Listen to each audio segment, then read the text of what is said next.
Attacker's presence in the state continues to be a stabilizing influence. He's largely responsible for the recent influx of weapons into the country in clear violation of the Joint Signatory Framework.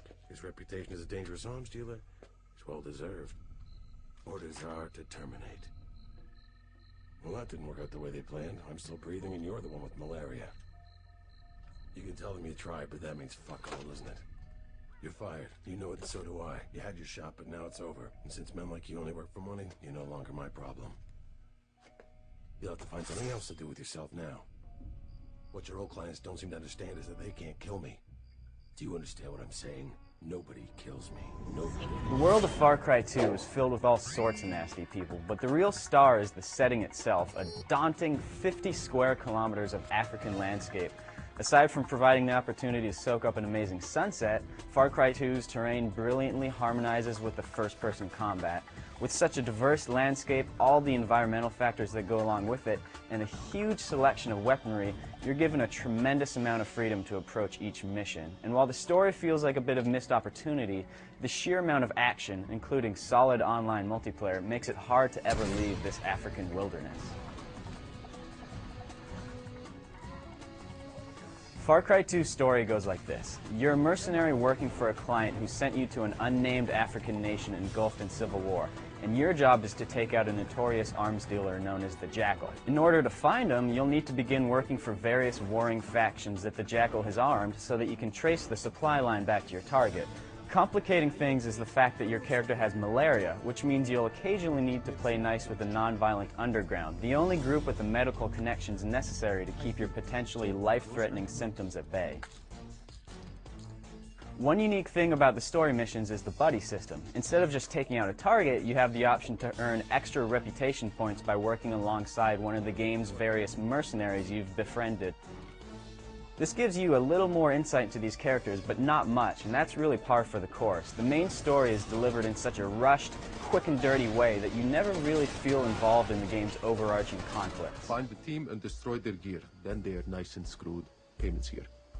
So the story is a little disappointing for a 30-hour campaign in a really politically charged setting, but the game's overall structure makes it easy to forgive those shortcomings.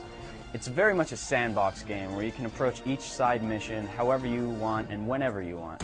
The great part about the side missions is how they give you these rewards that feed off the needs and progressing through the story in a really interesting way. You can assassinate people to earn diamonds to buy new guns and upgrade your safe house.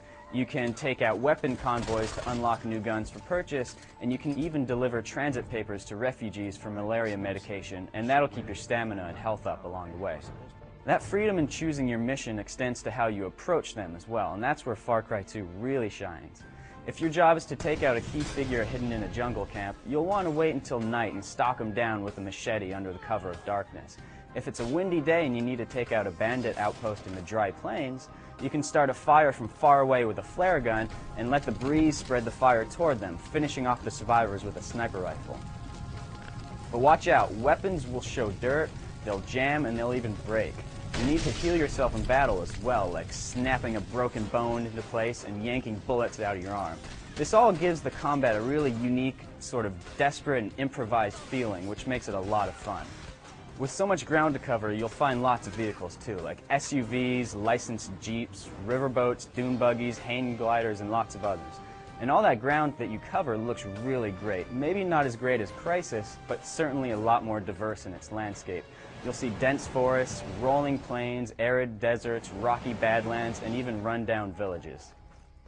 Adding more value to the game is the multiplayer, and while the gameplay modes are nothing we haven't seen before, the game comes with an intuitive but really robust map editor on all three versions. It's kind of hard to predict how well it'll be used by players, but it has all the potential in the world to add tons of life to the online side of Far Cry 2.